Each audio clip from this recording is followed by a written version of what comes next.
আলহামদুলিল্লাহ আল্লাহ পাক রব্বুল আলামিনের লাখো শুকর ও সুজুদ যে মহান রব্বুল আলামিন আমাদেরকে পবিত্র দিন জুমার নামাজ আদায় করার জন্য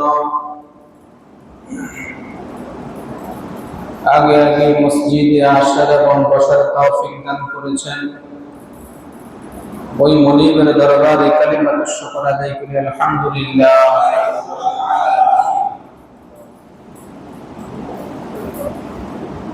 কাল কিয়ামতের ময়দান বড় ভয়াবহ হবে।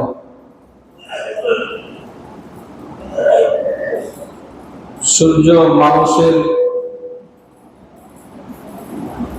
মাথার একেবারে সন্নিকটে থাকবে।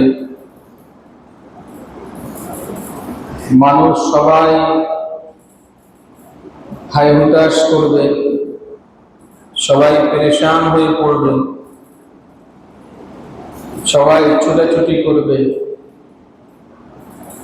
এমন কঠিন মুহূর্তে কোথাও আশ্রয়ের জায়গা পাবে না। কিন্তু আল্লাহ তাআলার কিছু বান্দা আছে যাদেরকে আল্লাহ তাআলার আরশের নিচে ছায়া দান করবেন। যেদিন আল্লাহ তাআলার আরশের নিচে ছায়া ব্যতীত আর কোনো ছায়া থাকবে না, ওই দিন আল্লাহ তাআলার কিছু প্রিয় বান্দাদেরকে আল্লাহ তাআলা আরশের নিচে ছায়া দান করবেন। যে সমস্ত মানুষদেরকে, যে সমস্ত বান্দাদেরকে আল্লাহ তাআলা আরশের নিচে ছায়া দান করবেন, ওই সমস্ত বান্দা কারা? অর্থাৎ তারা আল্লাহ তাআলা আরশের নিচে ছায়া পাবেন। এই বিষয় নিয়ে আমরা আল্লাহ তাআলা তৌফিক দান করলে আজকে আলোচনা করব ইনশাআল্লাহ। দেখেন, সহিহ মুসলিম শরীফের হাদিস,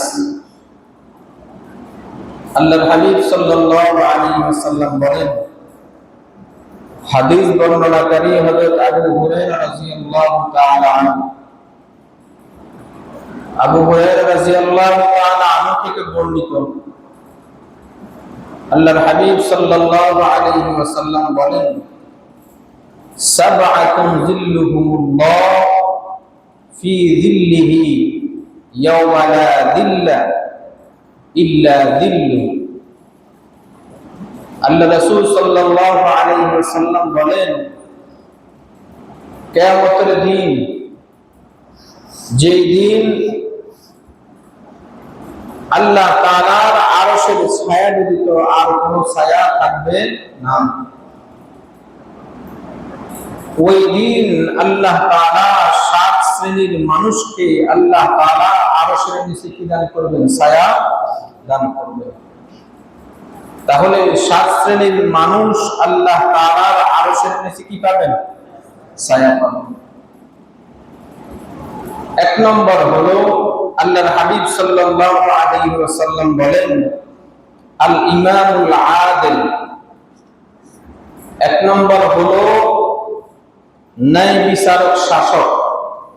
ন্যায় বিচারক শাসক, এই ন্যায় বিচারক শাসক আল্লাহ তাআলার আরশের নিচে কি পাবেন? ছায়া পাবেন। এখন দেখেন, ন্যায় বিচারক শাসক আল্লাহ তাআলা কোরআন মাজিদের মধ্যে বলেন, ন্যায় বিচারক শাসক কেমন হবে? যিনি আল্লাহর বিধান অনুযায়ী শাসন করবে, বিচার কার্য পরিচালনা করবে। কার বিধান অনুযায়ী? বলেন না, কার? আল্লাহর বিধান অনুযায়ী। যিনি আল্লাহর বিধান অনুযায়ী শাসন ব্যবস্থা, বিচার ব্যবস্থা যিনি পরিচালনা করবেন, উনি হলো ন্যায় বিচারক শাসক। এবং ওই ন্যায় বিচারক শাসক জমিনের মধ্যে 5টা কাজ চালু রাখবেন। কয়টা কাজ? 5টা কাজ। আল্লাহ বলেন, আমি যখন তাকে আমি ক্ষমতা দিব তখন সেই 4টা কাজ জমিনের মধ্যে চালু রাখবে। আল্লাহ বলেন, আল্লাযীনা ইম্মাক্কান্নাহুম ফিল আরদ, যাদেরকে আল্লাহ তাআলা জমিনের শাসক হিসেবে আল্লাহ তাআলা নির্ধারিত করবেন, তারা জমিনের মধ্যে 4টা কাজ তারা কায়েম করবেন। তারা এই কাজগুলো জমিনের মানুষের মধ্যে চালু করে দিবেন।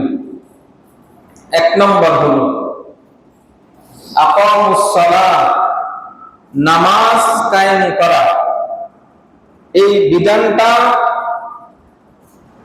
দেশের মধ্যে, রাষ্ট্রের মধ্যে, সমাজের মধ্যে এই একটা বিধান কি করে দিবেন? চালু করে দিবেন। কথাগুলো বুঝিয়েন। ন্যায় বিচারক শাসকের 1 নম্বর গুণ হবে কি? সমাজে, রাষ্ট্রে, দেশে কি করবে? নামাজ কি করবে? প্রতিষ্ঠিত করবে। 1 নম্বর।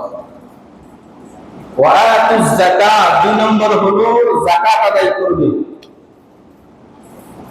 কারণ আল্লাহর হাবিব সাল্লাল্লাহু আলাইহি ওয়াসাল্লাম তিনিও তো রাষ্ট্রনায়ক ছিলেন, তো তিনিও তো যাকাত আল্লাহ রাসূল আদায় করেছেন না? করেছেন। তো 2 নম্বর কাজ হবে যাকাত আদায় করবেন। 3 নম্বর হলো ওয়ামারু বিল মা'রুফ, সৎ কাজের আদেশ দিবেন। এটা হলো 3 নম্বর। 4 নম্বর হলো ওয়ানাহা আনিল মুনকার, অসৎ কাজ থেকে নিষেধ করবেন। তাহলে কাজ কয়টা? বলেন, কাজ কয়টা? 4টা। 1 নম্বর হলো নামাজ কি করবেন? কায়েম করবেন। 2 নম্বর যাকাত কি করবেন? আদায় করবেন। 3 নম্বর সৎ কাজের আদেশ দিবেন। 4 নম্বর অসৎ কাজ থেকে নিষেধ করবেন। কথা বুঝে আসছে? এখন কথা হলো, এই শাসক কি করবে? ন্যায় বিচারক শাসক তার জমিনের মধ্যে, আল্লাহ তাআলার জমিনের মধ্যে এই 4টা কাজ কি করবেন? তিনি জারি রাখবেন, চালু রাখবেন। কথা বুঝে আসছে? এখন বিষয় হলো, ন্যায় বিচারক শাসক হওয়া শর্ত হলো এটা। এখন স্বাভাবিক কথা হলো, আমাদের দেশগুলোর মধ্যে তো এটা হওয়া সম্ভব না। আমাদের দেশের মধ্যে এটা হওয়া কিনা সম্ভব না। কারণ একটা জিনিস মনে রাখিয়েন,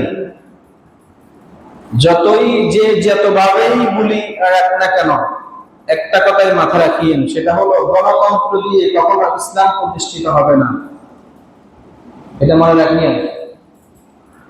গণতন্ত্র দিয়ে কখনো ইসলাম কি হবে না? প্রতিষ্ঠিত হবে না, কোশ্চিনকালও হবে না। কারণ গণতন্ত্র যেটা, এটা হলো কুফরি মতবাদ। গণতন্ত্র এটা হারাম। গণতন্ত্রের মূলনীতি কি বলেন? সংখ্যাগরিষ্ঠের অধিক সংখ্যক মানুষ যেটাকে সত্য বলবে ওটাই কি সত্য। আমার কথা বুঝুন নাই? অধিকাংশ মানুষ যেটাকে কি বলবে? সত্য বলবে, তাহলে ওটাই কি সত্য। তাহলে আমাকে একটা কথা বলেন, বাংলাদেশের মধ্যে আমরা এইগুলি আমরা হলাম 90% মুসলমানের দেশ, বলিনি আমরা এই কথা? এই কথা বলিনি আমরা? তাহলে 90% মুসলমান মানে 10% হলো অন্যান্য জাতি। তাহলে সংখ্যা বেশি কার?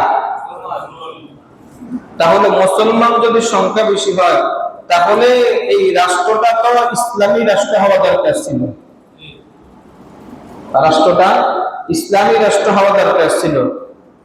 রাষ্ট্রের যে সংবিধান, ওই সংবিধান তো কোরআন হওয়ার দরকার ছিল, ঠিক না? কিন্তু এই বাংলাদেশ কি ইসলামী রাষ্ট্র? তাহলে আপনি তো বলছেন না।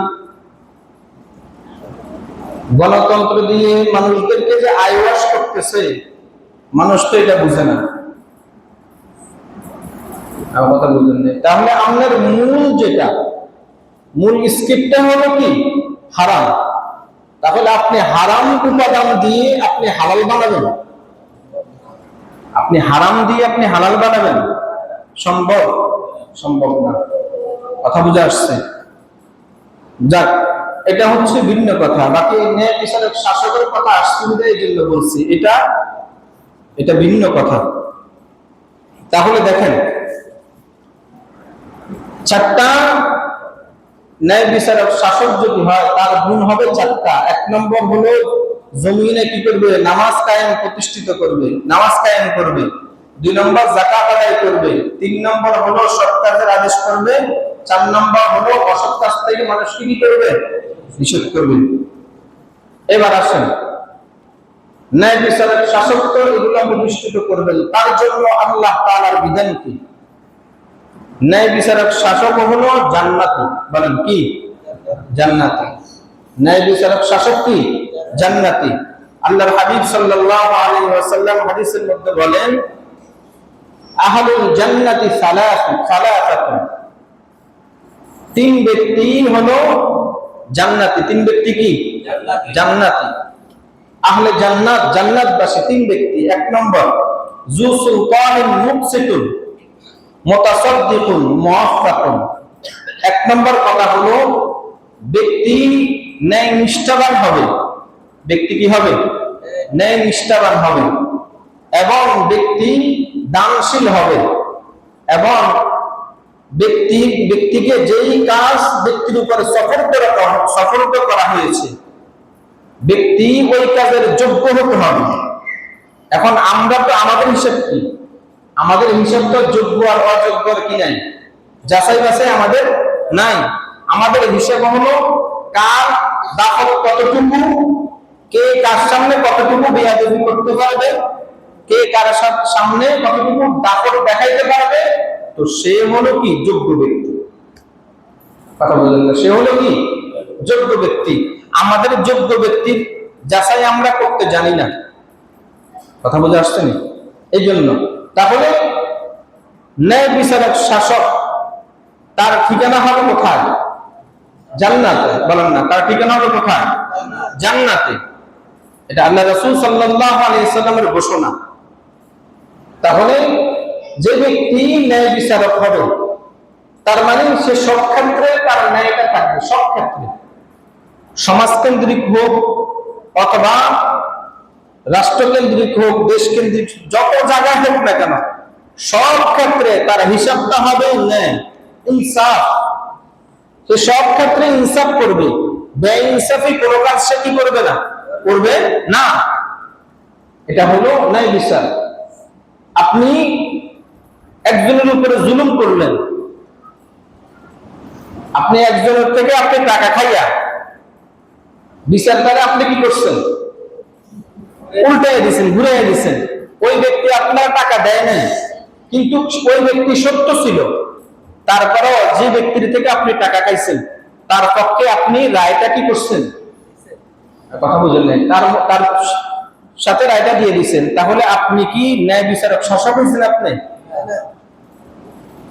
এখন আমাদের কাজগুলো তো এমনই, যে যত বেশি টাকা দেয়, যে টাকা দেয়, সালিশ হোক বিচার হোক, আমাদের বিচারের রায়গুলো কোন দিকে যায়? কোন দিকে যায়? আমরা তো সালিশ ছাড়া, টাকা ছাড়া একটা কদম সালিশের জন্য কি হই না। তার কথা বলেন, আপনি আগে টাকা দিবেন, তারপর আমি সালিশে কি করব? ঠিক না? তাহলে প্রথম কথা হলো আপনি টাকার জন্য সালিশ করতেছেন, আপনি ইনসাফের জন্য, ন্যায়ের জন্য আপনি এই সালিশ, এই বিচারটা আপনি করতেছেন না। তাহলে আপনার মূল উদ্দেশ্য হলো আপনার পকেট, মূল উদ্দেশ্য ন্যায় না। তাহলে আপনার ঠিকানা জান্নাতে নয়, আপনার ঠিকানা হলো জাহান্নাম। এটা মনে রাখবেন। কথা বুঝে আসছে নি? এই জন্য এটা শুধু যে পাড়া মহল্লা এই কাজগুলো এমন হয়, বিষয়টা এমন না। পাড়া মহল্লায় তো হয়। কারণ আমি আপনাদেরকে বললে আপনারা অনেকের নাম বলবেন, ঠিক না? যে অমুক অমুক এরকম কাজ করে। তাহলে এটা বোঝা দরকার, মানুষ কখন আপনার কাছে আসে। মানুষ যখন ঠেকায় পড়ে যায়, বিপদে পড়ে যায়, আপনার কাছে আসে। এখন আপনি মানুষের এই বিপদের সুযোগটা আপনি কি করতেছেন? আপনি সুযোগটা কাজে লাগাইতেছেন আপনি। কারণ আমি তারে এখন যদি যা বলবো, যেটাই বলবো, সে আমার ওই কথাটা শুনতে কি বাধ্য। কারণ সে এখন আমার কাছে আসছে, আমার কাছে এখন আটকা, বাধ্য আমার কাছে। এই জন্য আমি যেটা বলবো, সে ওই কাজটা, ওই কথাটা শুনতে কি হবে, বাধ্য হবে। এই জন্য আমি তাকে যত টাকাই বলি না কেন, সে আমাকে বিচারের জন্য, সালিশের জন্য তত টাকা দিতে কি হবে। এমনই তো, বলেন না এমন না? হিসেবটা তো এমনই। তাহলে আপনি ইনসাফের বুলি আপনি বেড়াইতেছেন, আপনি সত্যের বুলি আপনি বেড়াইতেছেন, যে আজকে কি করছি অমুক জায়গায়, হ্যাঁ, দুই পক্ষ মিলে দিচ্ছেন। আপনি কিভাবে মিলে দিচ্ছেন? আপনি কথা বুঝেন নাই? আবার এরকমও তো হয় যে মনে করেন সালিশ বসছে, বিচার বসছে, টাকা তো পাইছে, মোটামুটি যেটা পাওয়ার এটা পাইছে। পাওয়ার পরে এখন হিসেব হলো যে না, এত কম টাকায় হবে না, তো কি করতে হবে? বিচারের আরেকটা রায় দিতে হবে যে আজকে সমাধান হয় নাই, অন্যদিন বসাও। অন্যদিন বসলে এটা কি করে দেবো, মীমাংসা করে দিব। আবার ডেট দিছে, তো ওই ডেটে আবার কি ফ্রি আসে? ওই ডেটে কি ফ্রি আসে না কি লাগে? লাগে না। তাহলে দিন শেষে লাখ টাকা, বলেন দিন শেষে লাখ টাকা বিচারকের লাভ না, সালিশদারের লাভ না। তাহলে দিন শেষে যে ঠেকে আসছে আমাদের আপনার কাছে, তাহলে দিন শেষে সেই ক্ষতিগ্রস্ত। আবার ক্ষতিপূরণ দেওয়ার পরে এই ক্ষতিপূরণ থেকে আবার দেখা যায় কি ওই ব্যক্তি 3 ভাগের 1 ভাগও পায় না। ক্ষতিপূরণের 3 ভাগের 1 ভাগ ওই ব্যক্তি পায় না, তো 2 ভাগ চলে যায়, 1 ভাগ ব্যক্তি পায়। তো ব্যক্তিকে এই জন্য কি সালিশ বসাইছে, বিচার বসাইছে ব্যক্তিকে এই জন্য, এই ইনসাফের জন্য, এই জুলুমের জন্য এই ব্যক্তি বিচার বসাইছে। তাহলে আমি ইনসাফ করে করছি, বরঞ্চ আমি তো ব্যক্তির উপর কি করছি, বলেন না কি করছি, জুলুম করছি। তাহলে আমি জুলুম করছি, আমি জালেম, আর যার উপরে জুলুম করছি ব্যক্তি কি মাজলুম। তো মাজলুম যদি দোয়া করে, মাজলুমের দোয়া কি হয় না? আরে বলেন না, আল্লাহ তাআলা ফিরিয়ে দেন না। মাজলুমের দোয়ার ক্ষেত্রে কোনো পর্দা থাকে না, ডাইরেক্ট কি করে এটা পৌঁছে যায়। কথা বুঝেন নাই? তো বুঝিয়ে এই জন্য চিন্তা করা দরকার, কাজ করার ক্ষেত্রে চিন্তা করা দরকার, আমি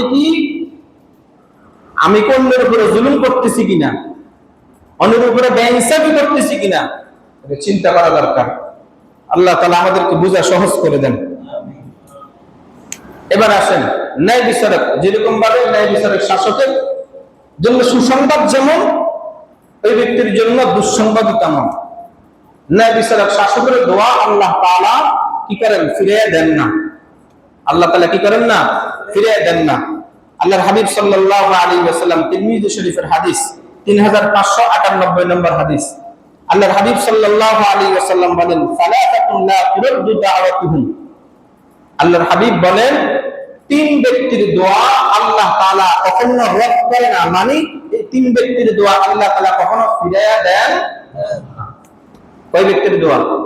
3 ব্যক্তির দোয়া। 1 নম্বর as-সাইম হাত্তা ইফতিরা, রোজাদারের দোয়া যতক্ষণ পর্যন্ত রোজাদার ইফতার না করে। কার দোয়া?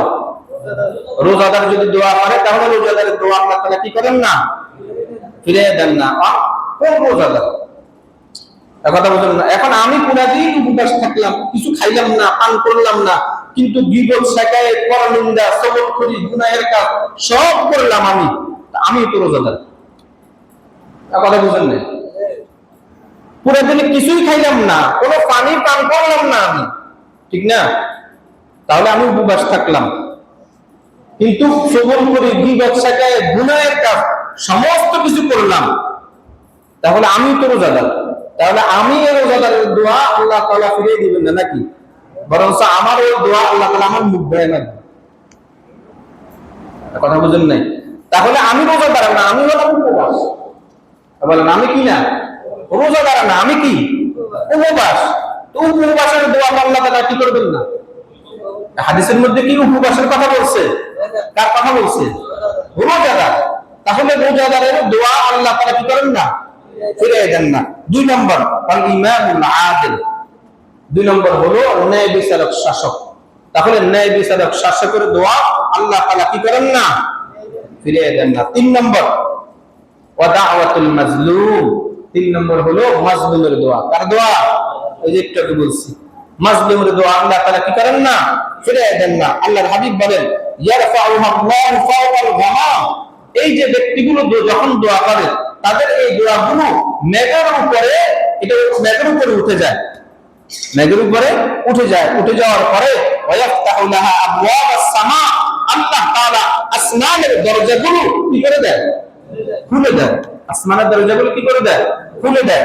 খুলে দেওয়ার পর ওয়ায়াকুলুর রব, আল্লাহ তাআলা তখন বলেন ওয়া ইজ্জতি, আমার ইজ্জতের কসম। কে বলেন? বলেন না, কে বলেন? আল্লাহ তাআলা বলতেছেন ওয়া ইজ্জতি, আমার ইজ্জতের কসম, আনসুরান্নাকা ওয়ালাউ বা'দা ঈনিন।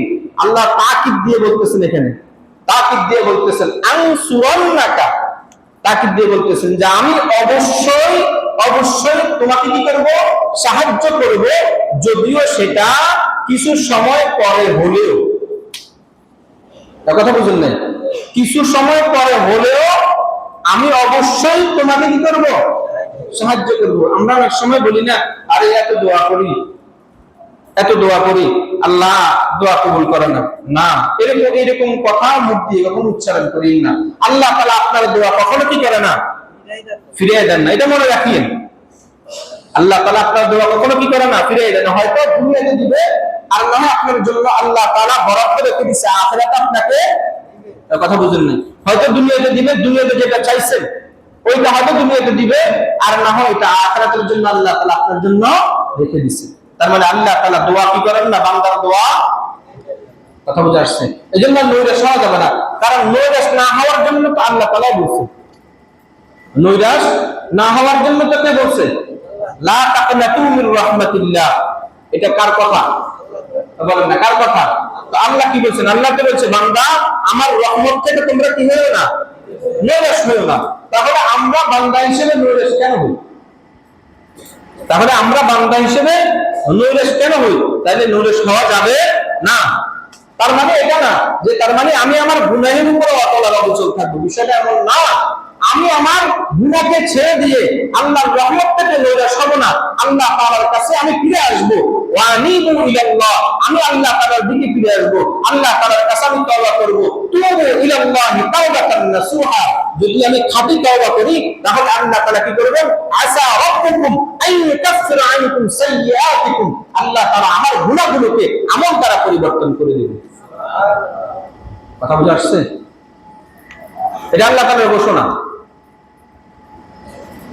তাহলে আল্লাহ তাআলা বলতেছেন কি, আমি অল্প সময় পরে হলো তোমাকে আমি অবশ্যই কি করব, সাহায্য করব। এবার আসেন,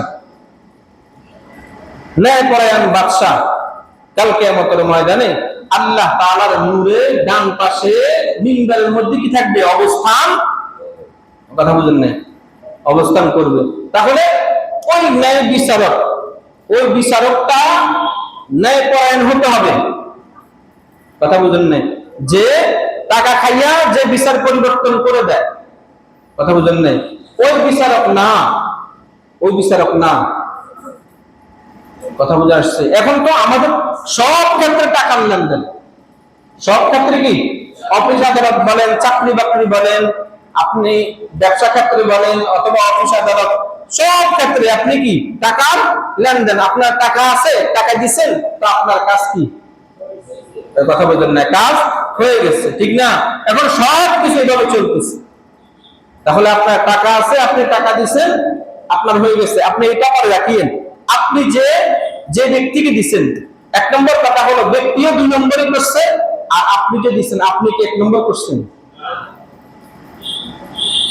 আপনি যে আপনার ফাইলটা টাকা দিয়ে আপনি ছাড়িয়ে নিছেন, অথবা অন্য কোনো কাজের ক্ষেত্রে আপনি আপনার টাকা দিয়ে আপনার কাজটা আপনি হাসিল করে দিয়েছেন, তাহলে আপনি সঠিক পথে করছেন না অন্যায় পথে করছেন আপনি? তাহলে সে যেমনি ভাবে অপরাধী, ঠিক তেমনি ভাবে আপনি নিজেও সমান অপরাধী। কথা বুঝছেন নি? আপনি নিজেও সমান অপরাধী। তাহলে ওই ব্যক্তি ঘুষ খায়, ওই ব্যক্তি এই করে, ওই ব্যক্তি সেই করে, আমরা বলি না? বলেন না? বলিনি? আমরা বলি। তাহলে ব্যক্তি সুদ খায়, ঘুষ খায়, এই কথাগুলো আমরা বলে থাকি আমরা, কিন্তু এই ব্যক্তিকে ঘুষ, সুদ, হারাম সবকিছু দেয় কে? বলেন না, কে দেয়? আমি আর আপনি যদি তাকে যদি না দিই, এই ব্যক্তি পায়? তাহলে এই ব্যক্তি তো পায় না। তাহলে আমি আর আপনি দিই বিদায় তো এই ব্যক্তি কি করতেছে? এই ব্যক্তি পাইতেছে। কথা বুঝে আসছেন? তো এই জন্য শুধু এক ব্যক্তির দোষ দিয়েন না, শুধু ওই ব্যক্তির দোষ দিয়েন না। ব্যক্তি খায়, ব্যক্তির দোষ দিন না। এই যে আপনি দেন, আপনি যে দেন, আপনারটা হিসাব হবে না নাকি? মনে রাখিয়ে।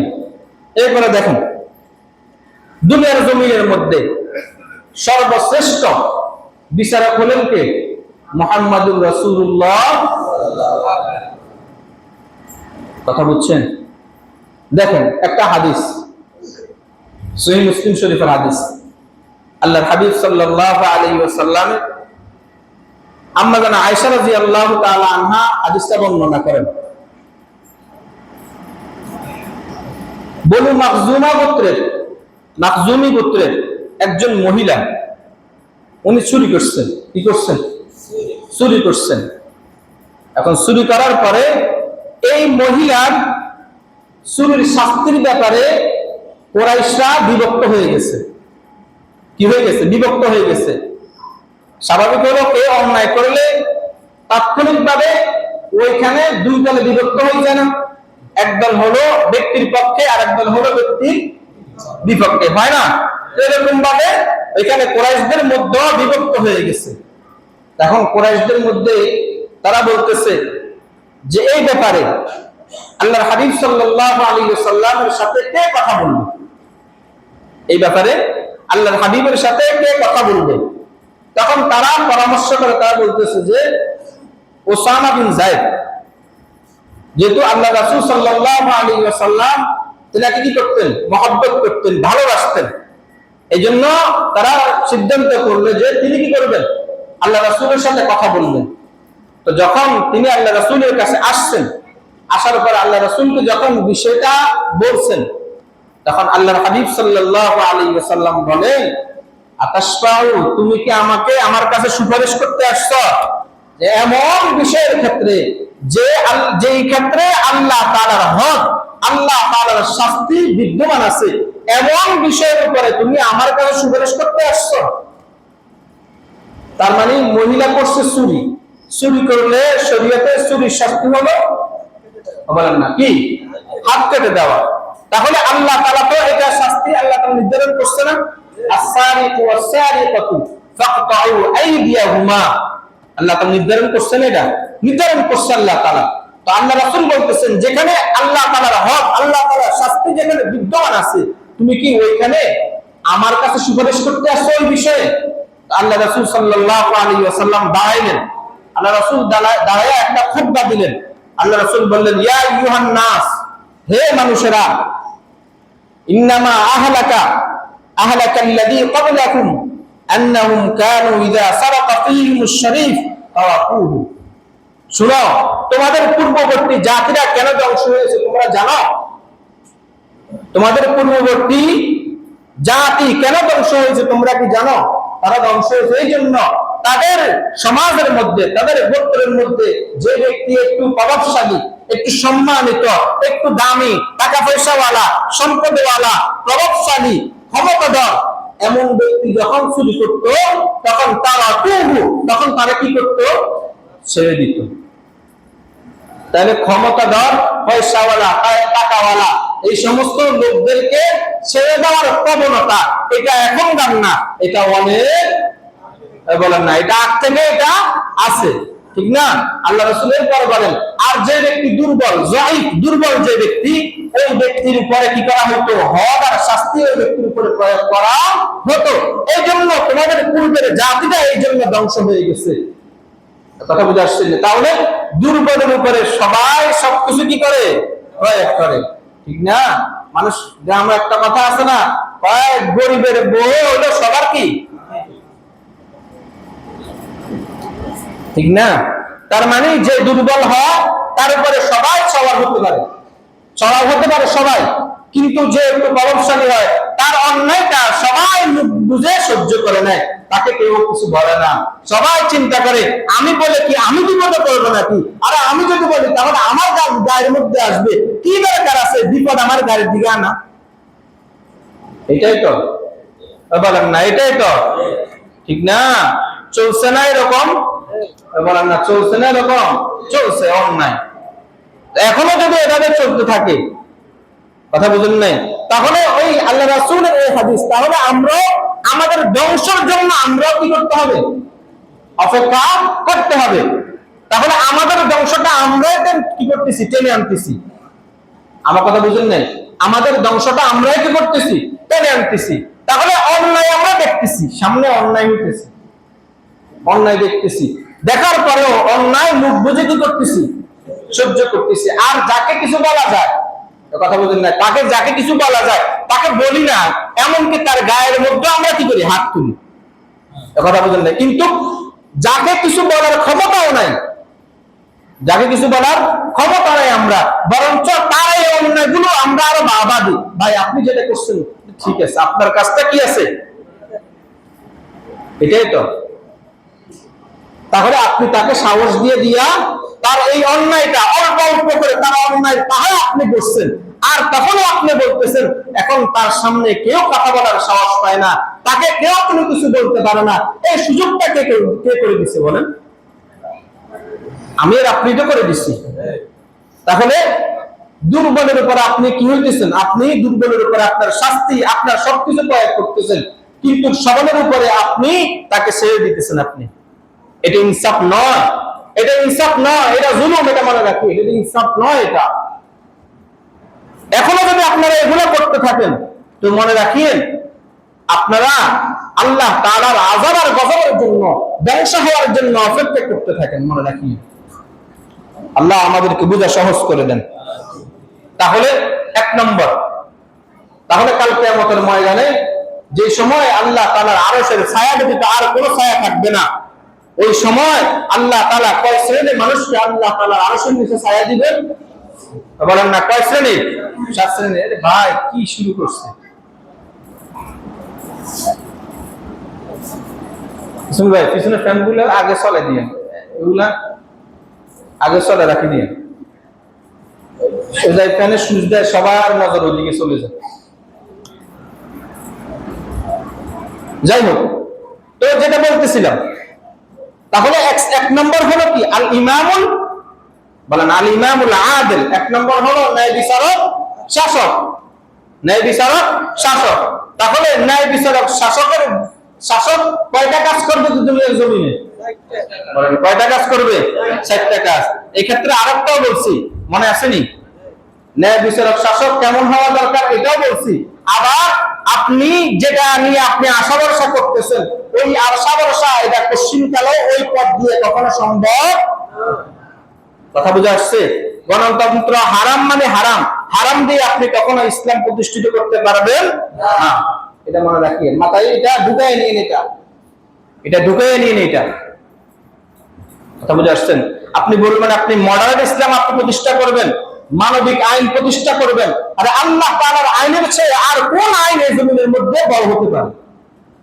বলেন মানবিক আইন, বলেন মানবিক আইন। আর ইসলাম তো আল্লাহ তাআলা আল্লাহ রাসূলকে তো বলে দিয়েছেন বিদায় হজের ভাষণে, আল ইয়াউমা আকমালতু লাকুম দীনাকুম ওয়া আতমামতু আলাইকুম নি'মাতি ওয়া রাদিতু লাকুমুল ইসলাম দীনা। আল্লাহ তাআলা এই ইসলামটাকে পরিপূর্ণ করে দিয়েছেন, আপনি সঙ্গে আপনি মডারেট লাগাইতেছেন। এটা কোত্থেকে? মডারেট কোত্থেকে আসে? ইসলাম মডারেট হয়? ইসলাম পুরাতন হয়ে গেছে ইসলাম, না?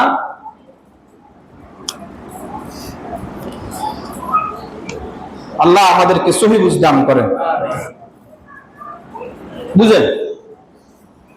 2 নম্বর হলো আল্লাহর হাবিব সাল্লাল্লাহু আলাইহি ওয়াসাল্লাম বলেন ওয়াশাবুন নাশা ফি ইবাদাতিল্লাহ। 2 নম্বর হলো ওই যুবক যে তার যৌবন কালকে আল্লাহ তাআলার ইবাদতে কি করে দিয়েছে? বিলীন করে দিয়েছে, কাটায়া দিয়েছে। তাহলে এক্ষেত্রে যুবকদের জন্য কি আছে? সুব্যবস্থা আছে নেই? বলেন না আছে। কথা বুঝে আসছে? এই জন্য দেখেন আল্লাহর হাবিব সাল্লাল্লাহু আলাইহি ওয়াসাল্লাম একটা হাদিস বলতেছেন। এই হাদিসের মধ্যে আল্লাহ রাসূল 5টা জিনিসের কথা বলছেন, যে 5টা জিনিস আসার আগে আগে তোমরা 5টা জিনিসকে তোমরা গনিমত মনে করো। ইজতানি খামসান ক্বাবলা খামসিন, 5টা জিনিস আসার আগে আগে তোমরা 5টা জিনিসকে কি করো? গনিমত মনে করো, দামি মনে করো, মূল্যায়ন করো। কয়টা জিনিস? 5টা আসার আগে আগে 5টাকে। 1 নম্বর হলো শাবাবাকা ক্বাবলা হারাম, তোমার বার্ধক্য আসার আগে আগে, দুর্বলতা, শরীরের দুর্বলতা আসার আগে আগে তোমার যৌবনকালকে তুমি কি করো? মূল্যায়ন করো।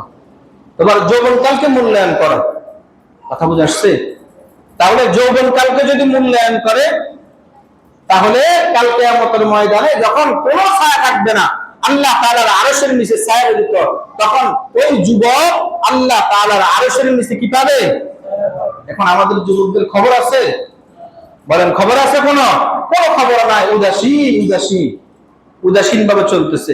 সে কি করতেছে সে নিজেও জানে না। মানে সে কি করতেছে, কি চলতেছে, কিভাবে চলতেছে, কি নিয়ে চলতেছে, সে নিজেও বলতে পারবে না। মানে তার চলন বলন, তার কথন, সবকিছু উঠা বসা, মানে কি করতেছে সে মনে হয় যেন কোন মানুষ যখন কি খায়, নিশা জাতীয় দ্রব্য যখন খায়, তখন সে মাতাল হয় না, মানে তার কোনো হুঁশ থাকে না। এখন আমাদের যুবকদেরও অবস্থা তেমন, মনে হয় যেন তার কোনো কি নাই, হুঁশ নেই। এমন অবস্থা তাদের। মানে কি করা দরকার, কি করতেছে, আদর্শ হওয়া দরকার, কে আদর্শ বানিয়ে দিয়েছে কাকে, কোনো খবর নাই। অজুহাতের তো কোনো কি নাই, অজুহাতের শেষ নেই। কি রে ভাই, তোকে যে আল্লাহ তোকে এতটুকু পর্যন্ত মায়ের গর্ভ থেকে নিয়ে শুরু করে আল্লাহ তাআলা এতটুকু পর্যন্ত তোকে দয়া করে, মায়া করে, মহব্বত করে, ভালোবেসে তোকে আল্লাহ তাআলা এই পর্যন্ত আনছে, তো তুই ওই আল্লাহকে কেমনে ভুলে গেলি? আমার একটু বল, কেমনে ভুলে গেলি তুই?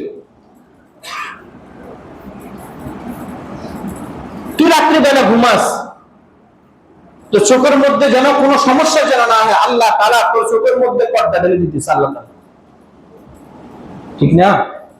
হ্যাঁ, তোর কি একটু মানে বিবেকে বাজে না? একটু তো চিন্তা হয় না? আল্লাহ তাআলার গোলামি বাদ দিয়ে আল্লাহ তাআলার নাফরমানি করতেছে দিনকে দিন। 5 ওয়াক্ত মসজিদ থেকে তোকে ডাকা হইতেছে, এই কথাগুলো বলে বলে আল্লাহ সবচেয়ে বড়, আল্লাহ সবচেয়ে বড়, সফলতার দিকে আসো, নামাজের দিকে আসো, তোকে বলে বলে ডাকতেছে। তোর কি একটু কি বিবেকের মধ্যে এটা বাজে না যে আমাকে তো মসজিদ থেকে এই আহ্বানগুলো দিতেছে, আল্লাহ তাআলা বড়ত্বের কথাগুলো আমার সামনে বলতেছে, আর আমি আল্লাহ তাআলার বড়ত্বের কথাগুলোকে পিছনে ফেলে আমি আমার মোবাইল টিপার মধ্যে, আমার তাস জুয়া খেলার মধ্যে, আমার ক্যারাম বোর্ডের মধ্যে আমি দিনকে দিন আমার অতিবাহিত হয়ে যেতেছি। কি ভাই বলো আমারে?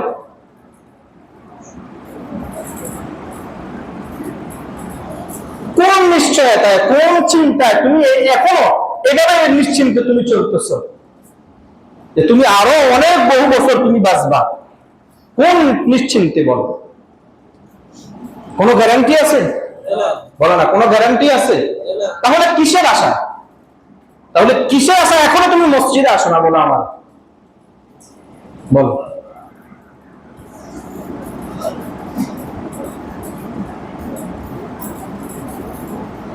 এই যে এই মেহনত, এতগুলো চেষ্টা প্রচেষ্টা, আমি তো এই যে ছেলেগুলোর বারবার কথা বলি, আমি তোদের পিছনে সময় না দিয়ে আমি আমার অন্য কাজ যদি করি, তাহলে তো আমার লাভবান, আমি তো লাভ হব। তাহলে আমার এই শ্রম দেওয়া, এই চেষ্টাটা, এটা কিসের জন্য বল? আমার তো মূল উদ্দেশ্য তো এটাই, যেন এই ছেলেগুলো যেন বিপদে যেন চলে না যায়, খারাপ পথে যেন চলে না যায়, এই ছেলেগুলোর দ্বারা যেন সমাজের মধ্যে যেন অন্যায় যেন না হয়, এটাই তো।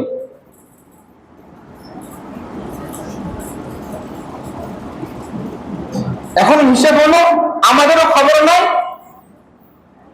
ছেলেদেরও খবর নাই, ছেলেদের গার্ডিয়ানেরও খবর নাই,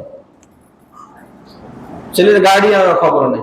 বলি আমরা শুধু এতটুকু, হুজুর বলছি, শুনে না, শুনে না কথা। এখন আমাদের আয়াতের কি চলে গেছে, বাহিরে চলে গেছে। এই ছেলে তো 3 বেলা আপনার ঘরে খাওয়া খায়, এই ছেলেটা 3 বেলা তো আপনার ঘরে খাওয়া খায়, এই ছেলেটা আপনি ঘুমাই কই, আপনার ঘরে তো, ঠিক না? তো তার সমস্ত কিছু যদি আপনার ঘরে যদি চলে, তাহলে এই ছেলেটা আপনার কথা কেন শুনবে না? বলেন কেন শুনবে না? এখন আমি ছেলেকে কি বলবো? আমি বাবা নিজে তো মসজিদে আসি না, আমি ছেলেকে তখন বলতে পারবো যে আমি যদি মসজিদে আসি, তখনই তো আমি মসজিদে আসতে, আমি ছেলেকে বলতে পারবো। আচ্ছা বলুন তো, আজকে এই যে আমরা আজকে ফজর নামাজ পড়ছি, মুসল্লি হয়েছে কয় কাতার? 2 কাতার। কয় কাতার? 2 কাতার। 2 কাতারের মধ্যে 1 কাতারে হলো ফলাফাইন গুলো, এই ছেলেগুলো হলো 1 কাতারে, তাহলে আর 1 কাতার, ঠিক না? তাহলে বলেন এই এলাকার মধ্যে কি বাবা বাবা যারা আছে তারা কি শুধু 1 কাতার মুসল্লি? কথা বলেন না, বাবারা কি 1 কাতারের মুসল্লি বাবারা? তাহলে আর বাবারা কই? এখন আপনি অন্য সময় কাজের কথা বলবেন, আপনি আমি অমুক অমুক জায়গা থাকি, তমুক জায়গা থাকি, ওইখানে কাজ করি, ওইখানে নামাজ পড়ি, আপনি বলবেন সেটা। তাহলে ফজরের সময় আপনি কই থাকেন? আমার এটা বলেন, ফজরের সময় আপনি কই থাকেন? নাকি ফজরের সময় বাড়িতে থাকেন না? কেউ রাত্রিবেলা কেউ বাড়িতে ঘুমান না? আপনারা নারকির এলাকায় কেউ রাত্রিবেলা বাড়িতে ঘুমায় না? তাহলে ওই অভিভাবক গুলো, ওই গার্ডিয়ান গুলো কই? আমি তো মসজিদে পাই না। তাহলে আপনি আপনার সন্তানকে কিভাবে বলবেন? বলেন আমার, বলেন আমার, আপনি আপনার সন্তানকে কিভাবে বলবেন?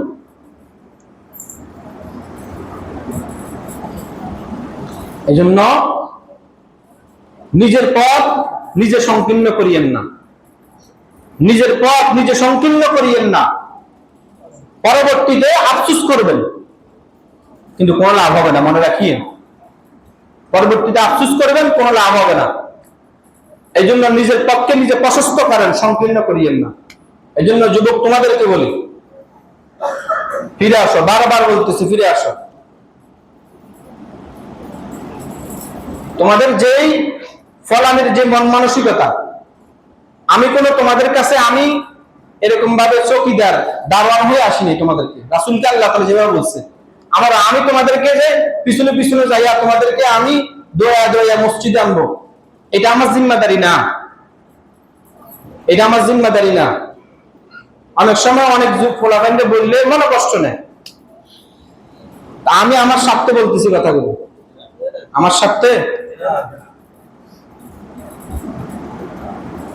আমরা দেখলে ফলা কি রে ভাই?